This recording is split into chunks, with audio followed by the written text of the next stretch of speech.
Hello friends, स्वागत है आपका अपनी YouTube channel state knowledge TV Hindi में। जी हाँ, हरियाणा सरकार की तरफ से 5 बड़ी अपडेट आई हैं। आज 29 फरवरी दोपहर बाद 3 बजे जान लेते हैं इसके बारे में संपूर्ण जानकारी।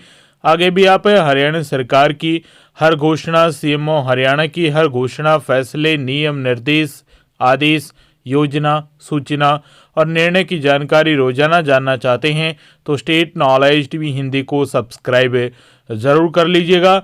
हरियाणा के हर गांव, हर शहर, ब्लॉक, तहसील, हरियाणा के हर डिपार्टमेंट, विभाग, बोर्ड, कॉरपोरेशन की हर लेटेस्ट अपडेट सबसे पहले जानने के लिए जी आप सभी के लिए सबसे पहली और बड़ी अपडेट आई है हरियाणा के मौसम विभाग की तरफ से।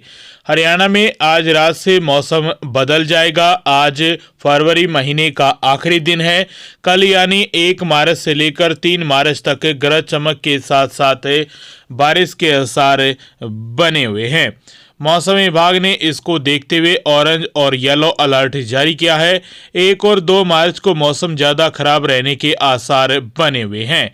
इस दौरान 30 से लेकर 40 किलोमीटर प्रति घंटे की रफ्तार से हवाएं चलने से लोगों की मुश्किलें बढ़ सकती हैं। सबसे अहम बात यह है कि बारिश के साथ साथ कुछ एक स्थानों पर ओले भी गिर सकते हैं। मौसम विशेषज्ञों का कहना है कि मौसम में यह बदलाव एक साइक्लोनिक सर्कुलेशन के रूप में एक पश्चिमी विक्षोभ पूर्वोत्तर में पड़ोसी ईरान के ऊपर निचले से ऊपरी अक्षोभमंडल स्तर पर बना हुआ है। इसके कारण उत्तरी पश्चिमी भारत के मौसम में यह बदलाव देखने को मिल रहा है। बता दें कि इन जिलों में ऑरेंज और येलो अलर्ट है वो जारी किया गया है। मौसम विभाग ने हरियाणा के पंचकुला, अंबाला, यमुनानगर, कुरुक्षेत्र, कैथल, करनाल, झज्जर, गुरुग्राम, मेवात, पलवल, फरीदाबाद, रोहतक, सोनीपत, पानीपत के लिए कल यानी 1 मार्च को येलो अलर्ट जारी किया है।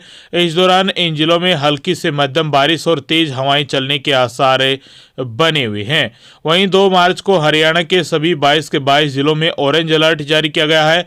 यहाँ इस दौरान गरज चमक के साथ साथ तेज बारिश और ओले गिरने के आसार बने हुए हैं। इस दिन 40 किलोमीटर प्रति घंटे की रफ्तार से हवाएं भी चलने वाली हैं। करनाल की रात सबसे ठंडी रही। वहीं यहाँ न्यूनतम पारा 6.9 डिग्री रिकॉर्ड किया गया। इसके बाद यमुनानगर 7.5 और फिर हिसार और महेंद्रगढ़ 7.6 डिग्री रहा।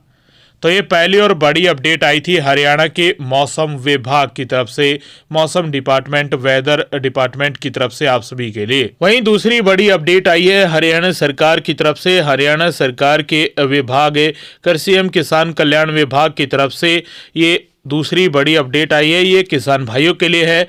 ओलावृष्टि से प्रभावित किसान भाइयों के साथ हरियाणा सरकार ई क्षतिपूर्ति पोर्टल पर रबी 2024 की फसलों के नुकसान का 10 मार्च तक पंजीकरण कर सकते हैं किसान। जी हाँ, हरियाणा में ई क्षतिपूर्ति रबी 2024 की फसलों के नुकसान का पंजीकरण शुरू हो गया है। बड़ी अपडेट आई है आप सभी के लिए। ओलावृष्टि से प्रभावित किसानों को राहत देने हेतु आवेदन है वो आमंत्रित किए गए हैं। इसके लिए आपको ई क्षतिपूर्ति पोर्टल पर जाकर आवेदन करना होगा। e-क्षतिपूर्ति.हरियाणा.gov.in पोर्टल पर जाकर आप पंजीकरण कर दीजिए। पंजीकरण की अंतिम तिथि है वो सरकार की तरफ से, विभाग की तरफ से 10 मार्च 2024 रखी गई है। फसलों के पंजीकरण हेतु परिवार पहचान पत्र यानी फैमिली ID PPP होना अनिवार्य है और पंजीकरण के लिए आपको www.e-क्षतिपूर्ति.हरियाणा.gov.in पोर्टल पर जाकर जो पंजीकरण है वो करना होगा। मेरी फसल मेरे ब्यौरे पोर्टल पर पंजीकरण भी अनिवार्य है। पोर्टल केवल 3 जिलों के लिए ही खोला गया है, बाकी जिलों के लिए अभी नहीं खुला है। जैसे ही बाकी जिलों के लिए खुलेगा तो सबसे पहले जानकारी आपको स्टेट नॉलेज टीवी हिंदी पर ही मिलेगी। पोर्टल अभी 3 जिलों के लिए ही खुला है। वो 3 जिले हैं अंबाला, यमुनानगर और पंचकुला। इन जिलों में यदि किसानों को रबी फसल 2024 में कोई भी क्षतिपूर्ति हुई है तो वो www.e-क्षतिपूर्ति.हरियाणा.gov.in पर इन 3 जिलों से यदि आप किसान हैं तो पंजीकरण कर सकते हैं। लेकिन आपका मेरी फसल मेरे ब्यौरे पोर्टल पर भी पंजीकरण होना जरूरी है। और जब ये आप पंजीकरण करेंगे तो आपके पास परिवार पहचान पत्र यानी फैमिली आईडी होना भी जरूरी है। अधिक जानकारी के लिए आप राजस्व अधिकारी से भी संपर्क कर सकते हैं। ये जानकारी आई है राजस्व एवं आपदा प्रबंधन विभाग हरियाणा की तरफ से आप सभी के लिए। तो ये बड़ी अपडेट थी। दूसरी बड़ी अपडेट थी हरियाणा सरकार की तरफ से किसानों के लिए। तीसरी बड़ी अपडेट आई है वो भी हरियाणा में किसानों के लिए है। ये सोनीपत से बड़ी अपडेट आई है। हरियाणा सरकार सर्वे कराकर जटवाड़ा के किसानों को देगी मुआवजा। हरियाणा विधानसभा बजट सत्र में प्रश्नकाल के दौरान विधायक सुरेंद्र पवार ने सोनीपत में ड्रेन का निर्माण कार्य पूरा न होने का मुद्दा उठाते हुए कहा कि इस ड्रेन का काम वर्ष 2016 में शुरू हुआ था, लेकिन 2017 में ठेकेदार भाग गया। फिर वर्ष 2020 में दोबारा शुरू हुआ, लेकिन आज 4 साल बाद भी पूरा नहीं हुआ।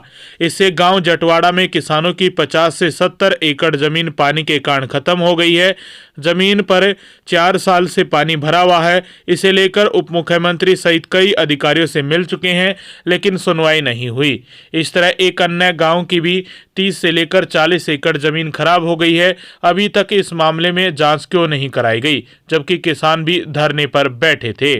इस पर शहरी स्थानीय निकाय मंत्री डॉक्टर कमल गुप्ता ने कहा कि नगर निगम सोनीपत में ड्रेन कार्य के चलते हुई जो क्षति का आकलन करने के लिए मौके पर जाकर सत्यापन करवाया जाएगा।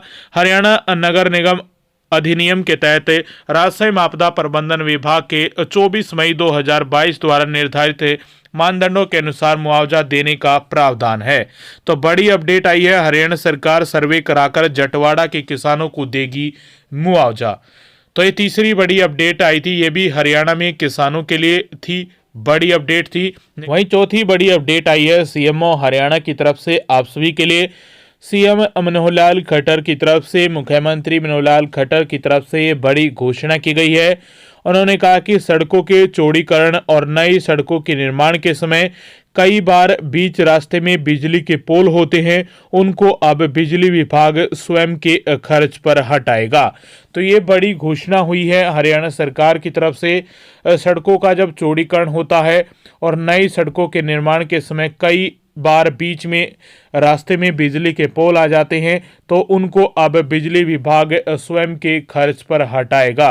मुख्यमंत्री मनोहर लाल खट्टर की तरफ से ये बड़ी घोषणा है वो की गई है सीएमओ हरियाणा की तरफ से। ये चौथी बड़ी अपडेट आई थी आप सभी के लिए। वहीं पांचवी अपडेट में कई बड़ी खबरें हैं आप सभी के लिए। पांचवी अपडेट में पहली बड़ी खबर है आप सभी के लिए, हरियाणा विधानसभा में कई विधेयक हैं वो पारित किए गए हैं। सबसे पहला विधेयक पारित किया गया है हिसार महानगर विकास प्राधिकरण विधेयक 2024। हरियाणा निजी कोचिंग संस्थानों का पंजीकरण और विनियमन विधेयक 2024। हरियाणा पिछड़े वर्ग सेवाओं तथा शैक्षणिक संस्थाओं में दाखिलों में आरक्षण संशोधन विधेयक 2024। हरियाणा ट्रैवल एजेंटों का पंजीकरण और विनियमन विधेयक 2024। हरियाणा विनियोग संख्या 1 विधेयक 2024। हरियाणा विनियोग संख्या 2 विधेयक 2024। हरियाणा राज्य खेल संघ पंजीकरण और विनियमन विधेयक 2024। वहीं हरियाणा परियोजना भूमि समेकन विशेष उपबंध संशोधन विधेयक 2024। हरियाणा असव का सम्मानजनक निपटान विधेयक 2024।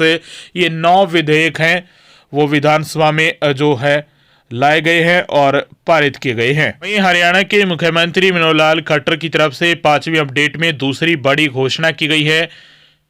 उन्होंने कहा कि एंटी करप्शन ब्यूरो यानी एसीबी के अंतर्गत होगा अब स्पेशल टास्क फोर्स का गठन। इसके साथ ही उन्होंने सभी जिलों में वर्ष 1992 से लेकर अब तक बनी सहकारी समितियों में अनियमितताओं की जो जांच है वो करेगी। तो ये पांचवी अपडेट में दूसरी बड़ी खबर आई थी आप सभी के लिए हरियाणा सरकार की तरफ से। इसके साथ पांचवी अपडेट में अगली बड़ी खबर आई है, हरियाणा के अस्पतालों में कल यानी 1 मार्च से ड्रेस कोड लागू हो जाएगा। इसके लिए बाकायदा डिजाइनर से यूनिफॉर्म डिजाइनर करवाया गया है। कोड के तहत पश्चिमी सभ्यता वाले कपड़े, हेयर स्टाइल, भारी गहने, एसेसरीज और श्रृंगार, लंबे नाखून वर्किंग ओवर के दौरान अस्वीकार्य होंगे। नेम प्लेट पर कर्मचारी का नाम और पदनाम भी दर्ज होगा। कर्मचारियों के लिए पदनाम प्लेट लगाना अनिवार्य है। अस्पताल के स्टाफ को नेम प्लेट लगाना अनिवार्य भी किया गया है। नर्सिंग कैडर को छोड़कर संबंधित पदनाम के प्रशिक्षु सफेद शर्ट और नेम प्लेट के साथ काली पैंट कोई भी पहन सकता है। इस पॉलिसी में ड्रेस कोड वीक में 24 घंटे 7 दिन, वीकेंड, शाम और रात की शिफ्ट सहित लागू होगा। कपड़े ठीक से फिट होने चाहिए, इतने तंग या ढीले भी न हो जो व्यक्तिगत रूप से अलग हो जाए। तो जाने ट्रिपल के पी कर्मचारियों के लिए क्या होंगे नियम। Public private partnership triple P सेवाओं के तहत काम करने वाले कर्मचारी नेम प्लेट के साथ ड्रेस कोड की भी अपनी प्रणाली के साथ कार्य पर रहेंगे। यदि प्रस्तावित ड्रेस कोड नीति में कोई पदनाम पद छूट गया है तो कर्मचारी द्वारा पदनाम पद ड्रेस कोड अपनाया जाएगा। सभी सिविल सर्जन विभिन्न स्वास्थ्य सुविधाओं में काम करने वाले कर्मचारियों के लिए अनुमोदित पदनाम और ड्रेस कलर कोड सुनिश्चित करवाएंगे। इसके साथ महिला कर्मचारी नहीं पहन सकेंगी, डेनिम जो स्कर्ट है वो नहीं पहन सकेंगी। तो ये बड़ी अपडेट आई है। अस्पतालों में ड्रेसिंग कोड लागू करने को लेकर ये ऐलान कर दिया गया है। कल 1 मार्च से अस्पतालों में ड्रेसिंग कोड लागू हो जाएगा। तो 5वीं अपडेट में आप सभी के लिए बड़ी खबर आई थी। इसके साथ 5वीं बड़ी अपडेट में आखिरी बड़ी खबर आप सभी के लिए, एक देश एक चुनाव, विधि आयोग करेगा सिफारिश। एक साथ सभी चुनाव में संविधान में अलग खंड जोड़ने की तैयारी। बता दें कि 2024 में तो आपके अलग अलग चुनाव हो जाएंगे, लेकिन 2029 तक लोकसभा और विधानसभा चुनाव साथ कराने को लेकर विधि आयोग कोविंद कमेटी से संविधान में अलग से खंड जोड़ने की सिफारिश करेगा। लोकसभा, विधानसभा और स्थानीय निकाय चुनाव साथ कराने के बारे में संविधान के सभी प्रावधानों को साथ रखा जाएगा। वह कम से कम परिवर्तनों के साथ एक देश एक चुनाव की अवधारणा शामिल होगी। संसद के साथ विधानसभाओं से भी पारित कराना होगा। सूत्रों के अनुसार अलग खंड का शीर्षक ही एक देश एक चुनाव हो। इसके लिए संसद में विधेयक पारित कराने के साथ विधानसभाओं से भी पुष्टि करानी होगी। दरअसल पंचायतों के चुनाव साथ कराने और साझा मतदाता सूची बनाने के लिए विधानसभाओं की मंजूरी की जरूरत होगी। विधानसभाओं का कार्यकाल बढ़ाने या घटाने के लिए आर्टिकल 172 में एक बार की एक व्यवस्था जोड़नी होगी। इस तरह कार्यवाहक सरकार की व्यवस्था के लिए आर्टिकल 74, 1, 75, 163 और 164 पर पुनर्विचार करना होगा। इस खंड में एक देश एक चुनाव की व्यवस्था को कायम रखने के लिए अंतरिम यूनिटी गवर्नमेंट के प्रावधान का भी समावेश होगा। कार्यकाल पूरा होने में 1 साल या उससे कम समय बचा होगा तो उसे अवधि के लिए दलों के अनुपातिक प्रतिनिधित्व वाली सरकार की व्यवस्था सुझाई जा रही है। तो ये बड़ी अपडेट आई थी। 5 बड़ी खबर आई थी, हरियाणा के भी और केंद्र की भी, या हरियाणा सरकार की हर घोषणा, फैसले, नियम, निर्देश, आदेश की जानकारी आगे भी आप लेना चाहते हैं तो स्टेट नॉलेज टीवी हिंदी को सब्सक्राइब जरूर कर लीजिएगा।